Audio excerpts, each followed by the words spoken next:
It is really wonderful to see you people here in a very significant.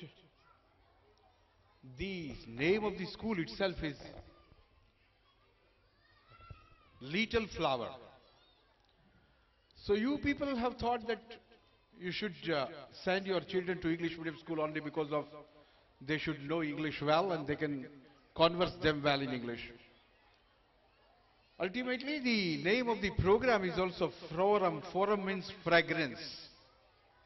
So when you see flower, there is always fragrance. When you see school, it is always educare. I never say education. I would rather define as educare. So your children are taken very much care in the school Little Flower. And little never come out in a different manner. So I have observed the little children were dancing on the stage. It is not good to talk much. But again, I would like to say one more thing. That Mr. Arvind Goyani, he is my next door neighbor. Because we both are from Garyadhar district. So my original village, I can say, is Surnagar. So Surnagar is very much next to Mangad, I know. So we are the two representatives of Garyadhar district. It happens automatically, it is accident. I don't want to continue much more in English because I know you people will not feel good. તો વાત એ છે સાહેબ, મારે 5 જ minute આપને એક homework આપવું છે. કારણ કે મારે આજે મમ્મીઓને હોમવર્ક આપવું છે. તમે આખો દિવસ તમારા છોકરાઓને હોમવર્ક આપ્યું છે અને આ છોકરાઓ આજે દોડાદોડી કરે છે, એને જો વધારે તમારે સતેજ બનાવવા હોય, કારણ કે આજે એક આખી દુનિયાની એક મોટી ચિંતા છે અને એ ચિંતા છે કે આ દેશની અંદર 40,000 ઇજનેરો દર વર્ષે બહાર પડતા હોય અને ઓબ્ઝર્વેશન એવું કહે છે કે 40,000 માંથી 38,000 સદંતર ક્યાંય નોકરીને લાયક જ નથી. તમે સમજી શકશો કે આટલું બધું ભણ્યા છતાં એજ્યુકેટેડ અનએમ્પ્લોયમેન્ટનો મોટો પ્રશ્ન આજે ઉભો થયો છે. ન્યુયોર્ક ટાઈમ્સના એક રિપોર્ટરે કહ્યું છે, એને કહ્યું કે હું જ્યારે નાનો હતો ત્યારે મારી માં અમેરિકામાં મને એમ કહેતી હતી કે બેટા તું જ્યારે જમવા બેસે ત્યારે કંઈ બગાડ નહીં કરતો, કારણ કે ભારતના બાળકોને યાદ કરજે, એને પૂરું જમવા નથી મળતું, એટલે તું કોઈ જાતનો બગાડ નહીં કરતો. આજે હું મારા બાળકોને, ન્યુયોર્ક ટાઈમ્સનો રિપોર્ટર કહે છે કે આજે હું મારા બાળકોને એમ કહું છું કે બેટા બરાબર અભ્યાસ કરજે, નકર ભારતના લોકો તને પહોંચવા નહીં દે. This is really.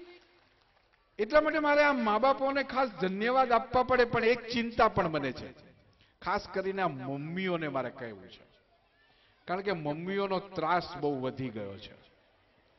મને ખબર છે પહેલાના જમાનામાં અહીંયા ઓલા નાટક કર્યું ને ત્યારે નાટકના બાળકો પપ્પાથી ડરતા, એ કે પપ્પાનો બહુ ડર લાગે છે. અને મને ખબર છે કે પહેલાના જમાનામાં લોકો પપ્પાથી બહુ ડરતા. છોકરાને રજા માંગવી હોય તો વાયા મમ્મી ચાલતું અને મમ્મીના લોકો કાવ્યો પણ લખતા. હતો હું સુતો પારણે પુત્ર નાનો, રડું છે કે તું રાખતી કોણ છાનું, સુકામાં સુવાડી ભીને પોઢી પોતે, દયાળી જ માતું. એ ભીનામાં પોતે સૂઈ જાય. જો કે આજે તો મમ્મીઓ ડાયપર વાપરે છે, ભીનું જ નથી થવા દેતી. આ મમ્મીઓને શું કહેવું મને ખબર નથી પડતી, પણ એ અહેસાસ એને છે નહીં. હવેના બાળકો યાદ રાખજો, કોઈ મમ્મી ઉપરના કાવ્યો નહીં લખે, કારણ કે પેલા મમ્મી બિચારી એમ કીધી કઈ વાંધો નહીં બેટા, અને બાળક રજા માંગવા જાય મા પાસે ત્યારે માને એમ કે મા પપ્પાને જરા સમજાવી દેજે ને, કાલે મારે સ્કૂલે નથી જવું. તો મમ્મી એમ કહેતી કે કઈ વાંધો નહીં બેટા, હું પપ્પાને કહી દઈશ, કાલે તું નહીં જતો. આજે પરિસ્થિતિ સદંતર ઉલટી થઈ ગઈ છે. આજના છોકરાઓ પપ્પાથી ડરતા જ નથી, મમ્મીથી ડરે છે. મમ્મીની એટલી જોહુકમી ચાલે છે અત્યારે, એટલે બિચારા છોકરાઓ રજા માંગવી હોય તો વાયા પપ્પા ચાલે છે અને પપ્પાને વિનંતી કરે છે કે પપ્પા જરા મમ્મીને સમજાવી દેજો, કાલે મારે જવું નથી. એટલે પપ્પા બિચારા કહે છે, કોશિશ કરીશ. ગેરંટી આપી શકાય એવી પરિસ્થિતિ નથી. સાહેબ, આ શાળાના શિક્ષકો જે કામ કરે છે ને એ યોગ્ય કરે છે. મને જોયું છે મેં કે આજની મમ્મીઓ એના કાર્યક્ષેત્રમાં નથી આવતું એવું છોકરાઓ પાસે કરાવડાવે છે. અરે ભાઈ, અભ્યાસ કરાવવાનો છે, આ શાળાના શિક્ષકો છે એ અભ્યાસ કરાવશે. બાળકો નબળા ક્યાં રહી જાય છે? સંસ્કારોમાં નબળા રહી જાય છે. બાળકો નબળા રહી જાય છે સંવેદનામાં. મમ્મી એમ કે બેટા તારી પાસે પેન્સિલનો ટુકડો હતો, ક્યાં ગયો? છોકરો કે મેં બાજુવાળાને નહોતો એટલે આપ્યો. કેમ આપ્યો? કાલે કોઈ પણ સંજોગોમાં પાછો લઈ આવજો. આ સંવેદના આપણે ચૂકી ગયા છીએ. એટલે જ શ્યામ સાધુ કહે છે કે 5-7 તારીખની વચ્ચે અટવાયો છે, રહેવા દો ફૂલોની વાતો રગવાયો છે. અખબારોના ટોળાઓમાં રોજ સવારે નાટક જેવો ભજવાયો છે. માણસ ભીની મહેક નથી પણ અફવાઓ છે. માણસ વચ્ચે માણસ ખોવાયો છે. સાહેબ, ખોવાયેલા માણસને જીવતો કરવાનું કામ પપ્પા મમ્મીનું છે. તમે એની પાછળ ટ્યુશનમાં એને ગમે તેમ કરીને હોશિયાર બનાવી દેવો છે. 99% લાવવા છે. મમ્મીને 99% ને A+ સિવાય કઈ ખપતું જ નથી. પપ્પા તો બિચારા ખૂણામાં પડ્યા પડ્યા જોતા હોય અને આ મમ્મી એની પાછળ પડી જાય છે છોકરાની. સાહેબ, મને એમ તો કહો, કયા ડોક્ટરને તમે પૂછ્યું કે ભાઈ મારા છોકરાનો અત્યારે જ અડજે તને 99% આવ્યા હોય તો? કયા છોકરા હિંમત કરીને એવું કહી શકે કે મમ્મી તું સાચી મમ્મી ત્યારે જ કહેવા કે જો તે અભ્યાસમાં 98% મેળવ્યા હોય તો? ટકા ઉપર મમ્મીનો પ્રેમ નિર્ધારિત નથી. તમે કોઈ પણ ક્ષેત્ર, સચિન તેંડુલકરને કોઈએ કહ્યું કે ભાઈ અમે મેચ ત્યારે જ જોશું જો 99% આવશે તો? કોઈ પણ ક્ષેત્રમાં કામ કરનારા માણસો મને નવાઈ લાગે છે, કોઈ ટકા જોતું જ નથી. અને આ મમ્મીઓ ટકા પાછળ પડી છે. મારે મમ્મીને એમ કહેવું છે કે તમે શીખવો શું તમારા ક્ષેત્રમાં આવે છે તે. એ છોકરો સારામાં સારો ઉદાર બને, એ સંવેદનશીલ બને, એ મહેમાન ઘરમાં આવે તો એને પાણી પાય, એને જગ્યા કરી આપે, એને સારામાં સારી રીતે કેમ વાતચીત કરવી, વડીલો સાથે કેમ રહેવું, આખા કુટુંબને સમાજને કઈ રીતે વ્યવસ્થિત રીતે સમજવો અને એના સંસ્કાર, એનું ઘડતર એ માં સિવાય બીજા કોઈ કરી શકે જ નહીં. પણ આજે ચિત્ર સાવ ઊંધું છે કે આ એનો ખરેખર જે કામ કરવાની વૃત્તિ છે એ કરતા નથી. અને અભ્યાસ પાછળ છોકરાને તમે જુઓ સાહેબ, આ મમ્મીઓને કારણે તમે વાંચ્યું હશે નવસારીની અંદર છોકરાઓ એમ કહીને કે અમે ટ્યુશનમાં જઈએ છીએ અને હુક્કા બારની અંદર પહોંચી જાય છે. સાવ ખોટું જ બોલવાનું.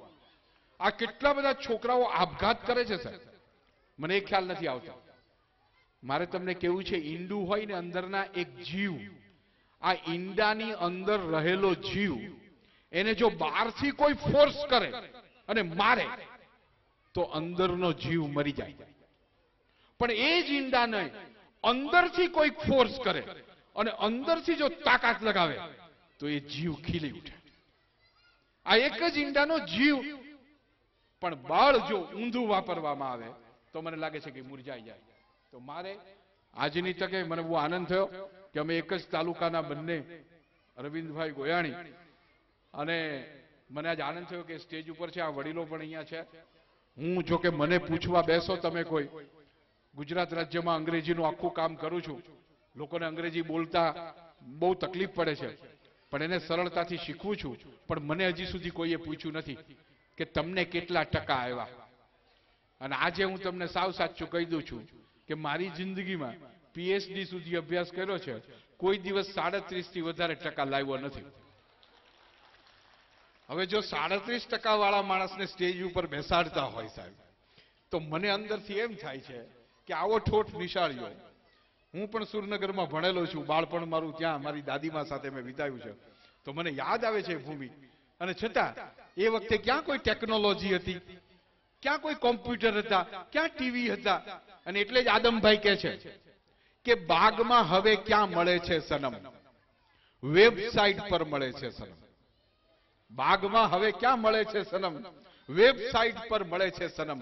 ફ્લોપી ડિસ્ક જેવો ચહેરો તારો www. થઈને ઝળહળે છે સનમ. લાગણી પ્રોગ્રામ થઈ ગઈ છે. લાગણી પ્રોગ્રામ થઈ ગઈ છે. તું મને સેવ ક્યાં કરે છે સનમ? હવે આવી વેબસાઇટની સનમને શું કરવાની છે સાહેબ? જીવતા જાગતા શિક્ષકો આવા સુંદર મજાના, તમે જુઓ તો ખરા, મારે સૌથી પહેલી આઈટમ જે થઈ જ્યારે નાના નાના બચ્ચાઓ આવ્યા હતા, એમાં છેલ્લી લાઈનના 2-3 બચ્ચા બિચારા થાકી ગયા હતા, લાંબુ ચાલ્યું. એમાં 2-3 છે ને થોડાક હલબલતા હતા.